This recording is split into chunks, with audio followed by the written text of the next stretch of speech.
맨발, 문태준. 어물전 개족의 한 마리가 운막 같은 몸 바깥으로 맨발을 내밀어 보이고 있다. 죽은 부처가 슬피 우는 제자를 위해 관 밖으로 잠깐 발을 내밀어 보이듯이 맨발을 내밀어 보이고 있다. 펄과 물속에 오래 잠겨 있어 부르튼 맨발. 내가 조문하듯 그 맨발을 건드리자 개족에는 최초의 궁리인 듯 가장 오래 하는 궁리인 듯 천천히 발을 거두어 갔다. 저 속도로 시간도 길을 흘러왔을 것이다. 누군가를 만나러 가고 또 헤어져서는 저렇게 천천히 돌아왔을 것이다. 늘 맨발이었을 것이다. 사랑을 잃고서는 새가 부리를 가슴에 묻고 밤을 견디듯이 맨발을 가슴에 묻고 슬픔을 견디었으리라. 아, 하고 집이 울 때 부르튼 맨발로 양식을 탁발하러 거리로 나왔을 것이다. 맨발로 하루 종일 길거리를 나섰다가 가난의 냄새가 벌벌벌 풍기는 운막 같은 집으로 돌아오면 아 하고 울던 것들이 배를 채워 저렇게 캄캄하게 울음도 멎었으리라. 네, 이번 영상에서는 복습 부분은 없고요. 이번 영상에서는 시적 진술에 대해서 다룹니다. 그런데 첫 번째 시가 진술시라기보다는 묘사 위주로 된 시입니다. 근데 이제 진술도 나와요. 자, 한번 보겠습니다. 진술이 좀 뒷받침해주고 있어서 시적 깊이가 확보된 시의 사례를 먼저 제시한 듯 합니다. 문태준 시인의 시고요. 맨발입니다. 맨발. 이 맨발이라는 제목을 참 잘 다룬 것 같아요. 자, 우선 그런데 여기 진술이라는 것, 진술이 뭐죠? 진술을 진술의 이 시에서도 진술 부분이 중요한 역할을 하기 때문에 진술이 뭔가 우선 그 묘사는 한자로 그릴 묘자에다가 옮길 사자를 쓰죠. 네, 마치 화가가 그림을 그리듯이 시각적으로, 감각적으로 글로써 그림을 그리는 것. 그러니까 약간 시각적 느낌이 나도록 약간이 아니라 시각적 느낌이 나도록 글을 쓰는 것. 그것이 이제 묘사이죠, 묘사. 그래서 주로 이제 묘사는 감각적 언술을 하는 것이죠. 특히 그 시각적 언술. 눈에 보이듯이 글을 쓰는 거예요. 그게 이제 묘사라면, 진술은 베풀진자, 펼술자. 베풀다 이 말은 준다라는 뜻이잖아요. 이렇게 말을 펼쳐서 주는 것. 그러니까 주로 감각적이지 않은 언술을 하는 게 진술입니다. 그러니까 어떤 물건을 지리하여 펼치듯이 말을 자세히 하는 것. 네, 그게 진술인데 주로 그러니까 묘사적이지 않은 말을 자세히 말하는 것. 그죠? 묘사적이지 않은 언술을 하는 것, 이것이 이제 진술이다라고 생각하시면 돼요. 네, 그러니까 묘사적 표현을 잘 알면, 그 묘사적 표현이 아닌 것이 대체로 진술이죠. 주로 이제 그 생각을 이렇게 설명하듯이 말하는 것, 그런 게 이제 진술이라고 할 수가 있겠습니다. 우리가 어떤 생각하고 있는 그런 바를 자세히 말로써 펼쳐나가는 것, 그것을 진술이라고 해요. 그런데 이제 맨발, 문태준 시인의 시인데요. 먼저 한 보겠습니다. 자, 어물전 개족의 한 마리가 운막 같은 몸 바깥으로 맨발을 내밀어 보이고 있다라고 합니다. 이게 탁 인상적이죠. 어물전 개족의 한 마리가 운막 같은 몸 바깥으로 맨발을 내밀어 보이고 있다. 주로 이제 조개 속살이 바깥에 보이면 대부분은 뭐라고 말해요? 혀라고 말하죠. 혀로 이렇게 표현을 많이 하는데, 여기서는 이 시인의 종교적 특성이 있어서인지 맨발이라고 표현했어요. 그러니까 이 한 행에서 우리가 그냥 쉽게 느낄 수 있는 것은 어떤 시적 대상에 대한 그 어떤 첫 인상, 그죠? 그러니까 시적 대상에 대한 어떤 첫인상, 어떤 특성을 첫 인상인데 대단히 어떤 그 특징적인 어떤 면, 네, 그 면을 딱 제시를 하고 있죠. 그런 걸로 봐서 기승전결 중에 기에 해당하는 부분입니다. 이 부분이. 네. 그런데 또 그 부분, 그 기승전결에서 기 부분이 제시가 되었으면 승이, 기의 부분을 좀 더, 그러니까 이 부분이 제시가 되었으면 나머지 승 부분은, 네, 그것을 좀 더, 네, 구체적으로 또 세부적으로 묘사하거나 아니면 그것을 이시만이 갖는 어떤 개별화, 네, 개별화된 전개를 하는 것입니다. 네, 보겠습니다. 죽은 부처가, 네, 이것에 대해서 개별적인 어떤 개별화, 이 시만이 갖는 개별성을 이렇게 보이고 있죠. 어떻게요?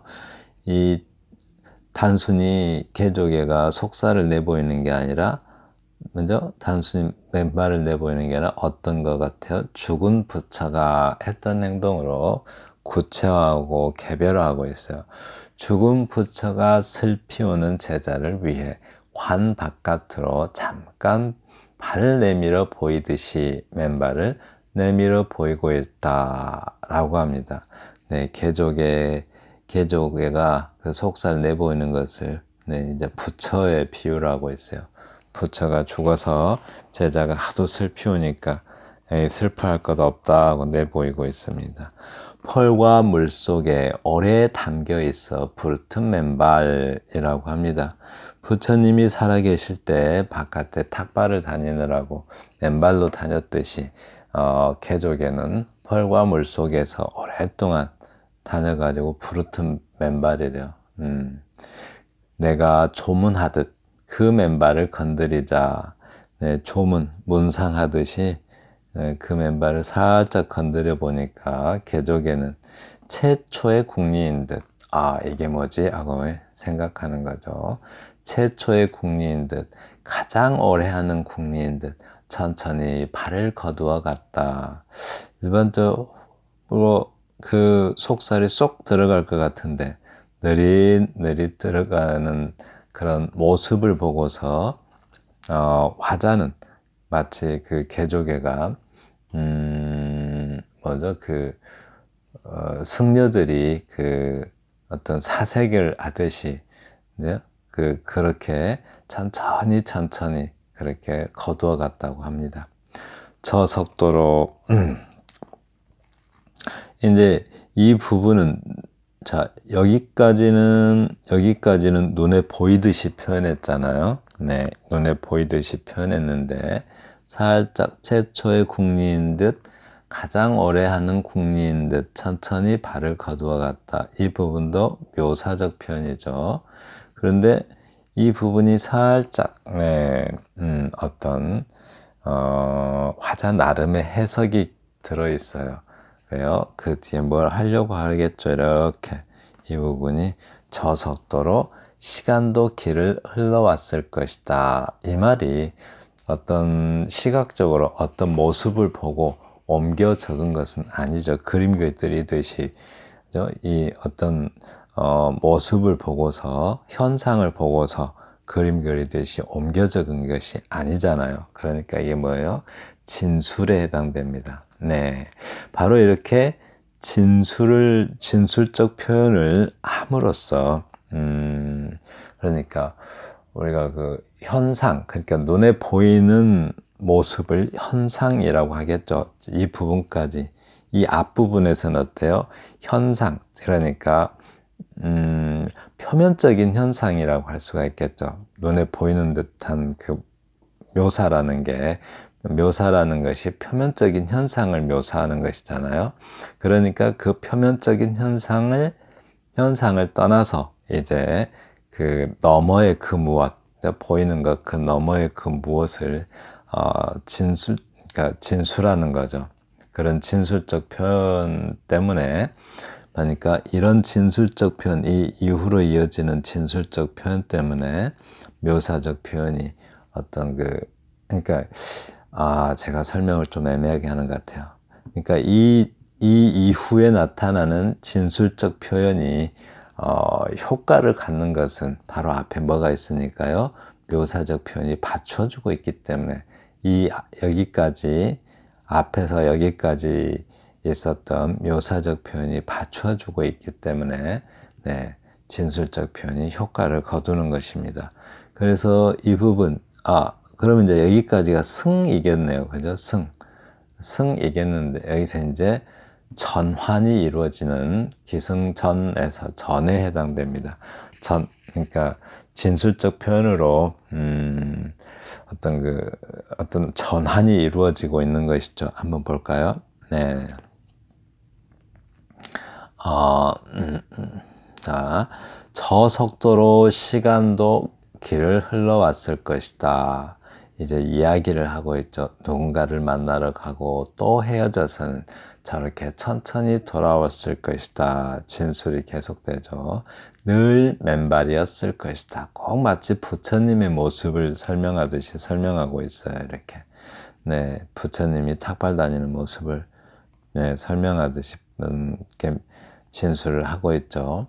사랑을 잃고서 새가 보리를 가슴에 묻고 밤을 견디듯이 맨발을 가슴에 묻고 슬픔을 견뎠으리라. 하고 집이 울 때 부르튼 맨발로 양식을 탁발하러 거리로 나왔을 것이다. 맨발로 하루 종일 길거리를 나섰다가 가난의 냄새가 벌벌벌 풍기는 움막 같은 집으로 돌아오면 이라고 합니다. 네, 이 부분까지가 전에 해당됩니다. 그러니까 이런 진술적 표현으로 그러니까 이런 진술적 표현으로 그 어떤 삶의 모습, 어떤 깨달음 같은 것을 진술하는 거죠. 네. 그래서 결 부분을 받쳐줍니다. 이렇게.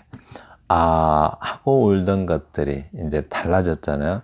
이 앞부분이 그 길에서 돌아다니는 부분이라면 이제 돌아오는 거죠. 돌아왔어요. 돌아와서 보면 한마디로 그러니까 부처님이 어떤 탁발을 통해서 양식을 구하듯이 그 개조개가 뭐뭐 했을 것이라는 어떤 추측을 통해서 진술을 했다면, 바깥에서 활동하는 모습을 표현했다면, 진술했다면 이 부분은 이제 돌아왔어요. 이렇게 돌아왔는데 결 부분이잖아요. 그럼 뭐를 해야 돼요? 두 가지. 네, 주제의식을 드러내거나 아니면 어떤 그 깊은 여운을 남기거나 하면서 끝맺는다고 그랬죠. 자, 하고 울던 것들이 배를 채워 저렇게 캄캄하게 울음도 멎었으리라 라고 했네요. 네, 역시 주제의식을 드러내면서 끝냈죠. 그러니까 이 부분은 어때요? 하고 울던 것들이 배를 채워. 네, 배를 채웠으니까 저렇게 캄캄하게 울음도 멎었으리라. 네, 배를 채워야 서러움도 배가 채워야, 배가 이렇게 불러야 서러움도 달래지는 것이죠. 네, 산다는 게 그런 문제다라고 이렇게 끝맺고 있습니다. 네, 그렇습니다. 자, 정리합니다. 묘사가 없는 진술은 죽은 진술이 되기 쉽다. 혹시 이렇게 초보분이라면 꼭 이렇게 애우듯이 묘사가 없는 진술은 죽은 진술이 되기 쉽다. 꼭 묘사가 있어야 진술을 하도록 위의 시처럼 진술이 산 진술이 되기 위해서는 앞에서 묘사가 받쳐주기 때문인 거죠. 네, 묘사가 있어야 돼요. 이런 이유에서 시는 묘사적 표현만으로 쓰는 것은 가능하지만, 네, 묘사적 표현만으로 쓰는 것은 가능하지만, 진술적 표현만으로 쓰는 것은 불가능하다라고 합니다. 불가능한 건 아니겠죠. 쓰려면 쓸 수도 있는데, 거의 불가능하다, 이렇게 생각하는 게 좋겠어요. 거의 불가능하다. 진술의 구체적인 힘은 묘사로부터 받기 때문이다. 네, 아까 앞부분에서 조개에 대한 묘사가 있기 때문에 그 뒤에 진술이 그 살아있는 진술이 되죠. 의미 있는 진술이 되고, 네, 그래서 진술을 할 때는 기승 부분에서 네, 묘사를 하고, 그다음에 전과 결 부분에서 진술을 하면 됩니다. 그러나 묘사만으로 이루어진 시는 보여주는 산뜻함으로 그치기 쉽고, 묘사적 표현은 어떤 시각적인 산뜻함이 있죠. 근데 거기서 그대로 그쳐버리 십상이래요. 감동에까지 연결되지 않는 경우가 많다. 네, 감동까지 연결되지 않는 경우가 많대요. 묘사만으로 시를 쓰게 되면. 그래서 진술이 필요하다. 진술이 왜 필요해요?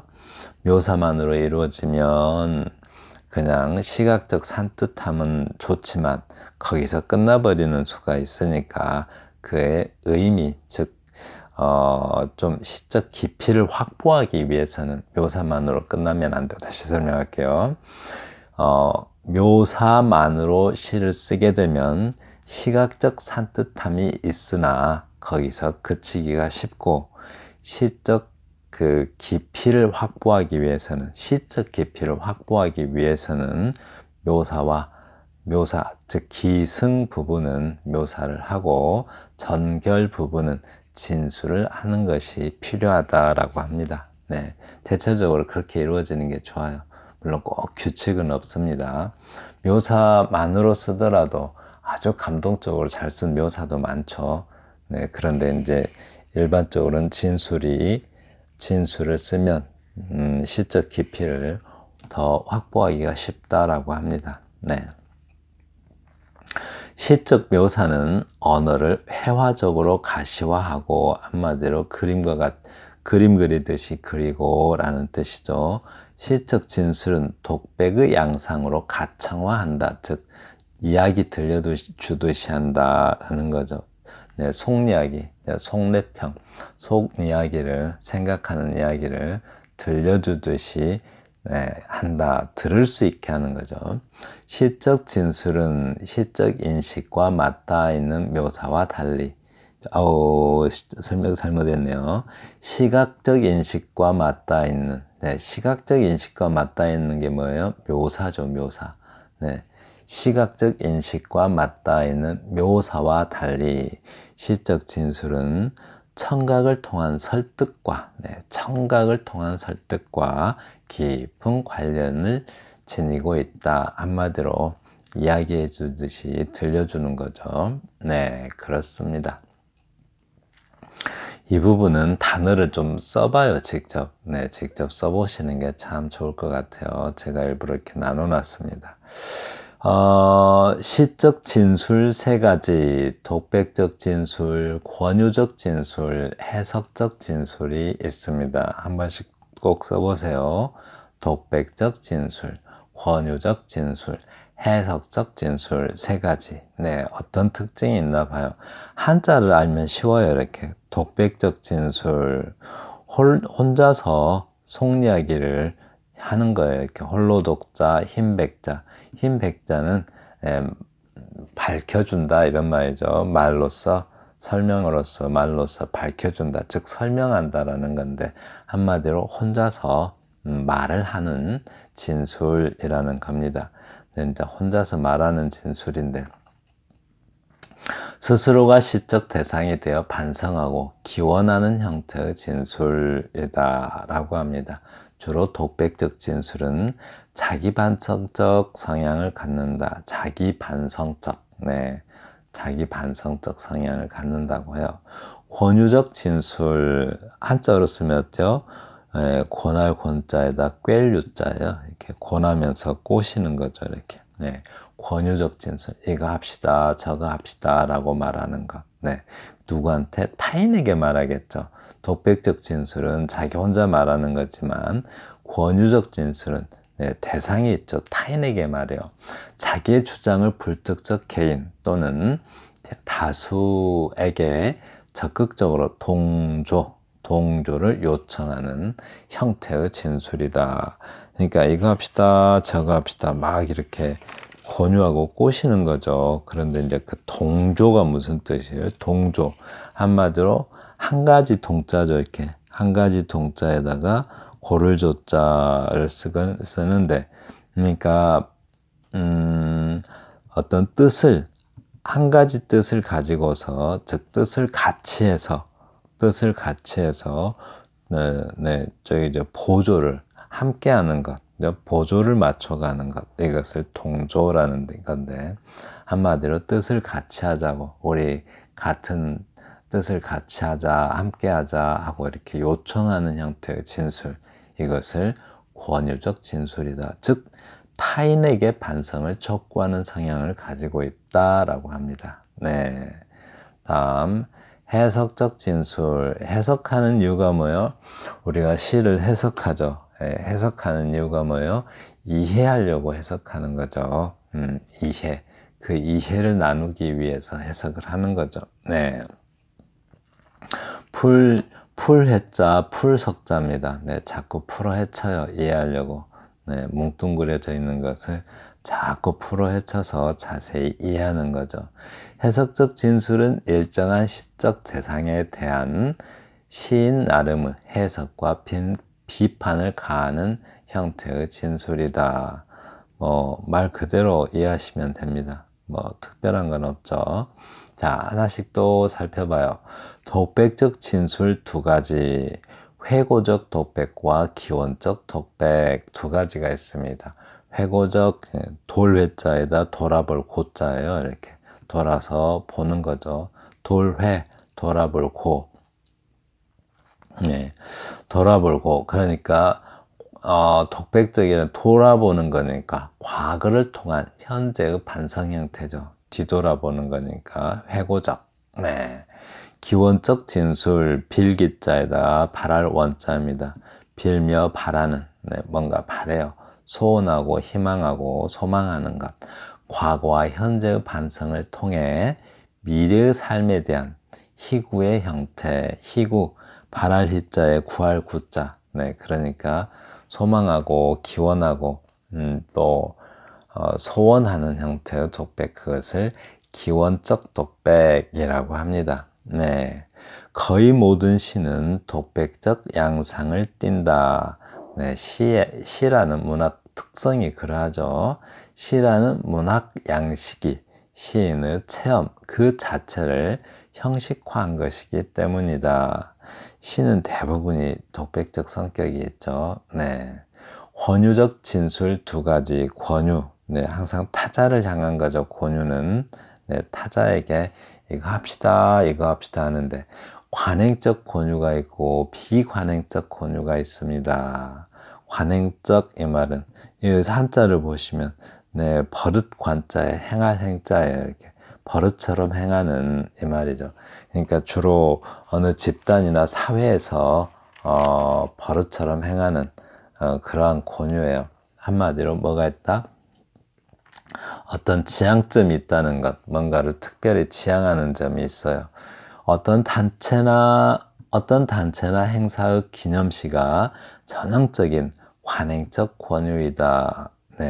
관행적 권유, 어떤 관습적으로 행하는 그런 권유니까 주로 이렇게 어떤 지향점, 목표가 있어요. 이상이나 목표. 네, 그러므로 그 단체나 행사가 지향하는 이상이나 목적을 염두에 둔 권유이다. 네, 그렇습니다. 관행적 권유는 시가 좀 멋있게 써지죠. 이렇게 막 굉장히 포부도 크고 뭔가 장엄하고 위대하고 막 그런 아주 멋을 부린 언어들이 많이 쓰이죠. 네. 그런데 비관행적 권유 이거는 좀 그렇죠. 이렇게 아주 아무런 구속이 없는 자유로운 주장이 가능한 권유이다. 이거는 대부분 불특정 다수에게 하는 권유죠. 우리 다 뭐 하자 이런 식으로 말하는 거. 특정 단체나 조직 어떤 행사가 추구하는 어떤 이상이나 한마디로 지향점이 없어 시인 자유. 네, 이런 게 시인이 자유인데 불특정 다수의 독자에게 마치 도덕을 가르치듯이, 네, 아니 뭐 정의를 부르짖듯이 이런 것들이 이제 물론 뭐 그게 아니어도 상관없죠. 아무런 구속이 없는 자유로운 주장이잖아요. 아무런 구속이 없는 자유로운 주장인데 화자 자신의 생각을 다른 사람에게도 권유하는 것, 네, 그런 것입니다. 해석적 진술 두 가지. 이 해석, 어떤 이해가 목적이죠. 이해가 목적인데 관조적 해석, 풍자적 해석이라고 합니다. 관조적 해석은 뭐 그렇게 아시면 되지만 풍자적 해석은 누군가를 아프게 하는 해석이겠죠. 네, 그렇습니다. 근데 관조적 해석하면 여기 한자를 풀이하시면 볼관자에다 빛을 조자 이 말입니다.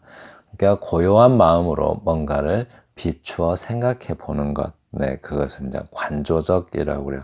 비추어 보는 것. 고요한 마음으로 어떤 대상을 딱 두고서 비추어 봐요. 네, 한마디로 생각 많이 해보는 것. 그것을 관조적 해석이라고 합니다. 대상에 대한 이해하려고 해석을 하죠. 근데 이해를 지향해요. 네, 단순히 대상에 대한 이해를 지향합니다. 네, 다른 목적이 있는 게 아니고 이 경우는 대부분 미적 탐구죠. 그러니까 존재와 의미에 대한 존재와 의미의 탐구, 즉 미적 탐구를 위한, 네, 심미적 탐구를 위한 이런 말이죠. 존재와 의미의 탐구를 위한, 그리고 탐구를 통한 그 대상에 대한, 다시 한번요, 존재와 의미의 탐구를 통한 대상에 대한 새로운 인식과 이해를 보여준다. 한마디로 이 세계라는 것, 바깥 세계니까 대상이죠. 네, 그렇습니다. 풍자적 해석, 이것은 또 뭔가 어떤 대상이 있죠. 어떤 시적 대상이 누군가를 좀 누군가를 아프게 하는, 그죠? 누군가를 아프게 하는 듯한 그런 해석이죠.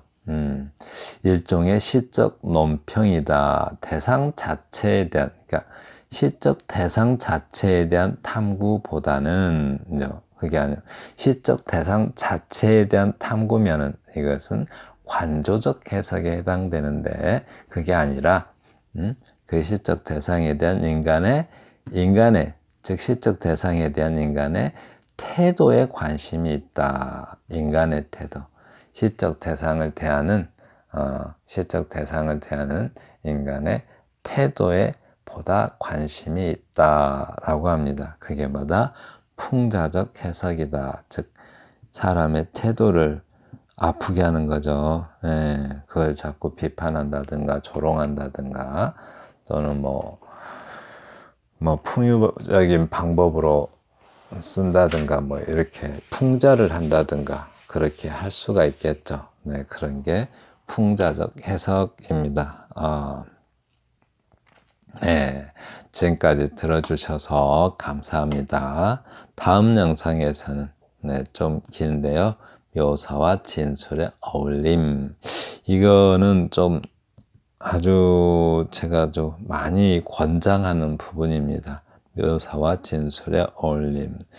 다른 책에서 좀 많이 안 다루고 있는 부분이 여기 시조 부분을 많이 안 다뤄요. 근데 시조를 시조하면 너무 그 옛날 것 이렇게 생각하는데 전혀 옛날 것이 아닙니다. 지금 것이고요.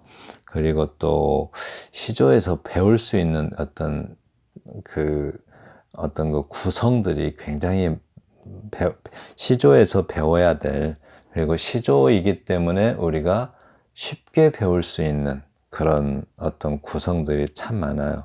예, 우리가 그냥 시에서 배우려고 하면 이렇게 딱 와닿지가 않는 것들이 시조에서는 굉장히 어떤 뭐랄까요, 정제성이라고 하죠.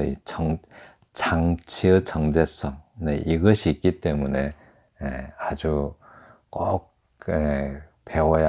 배워야 하는, 우리가 반드시 배워야 하는 그런 특성들을 가지고 있습니다. 네, 감사합니다.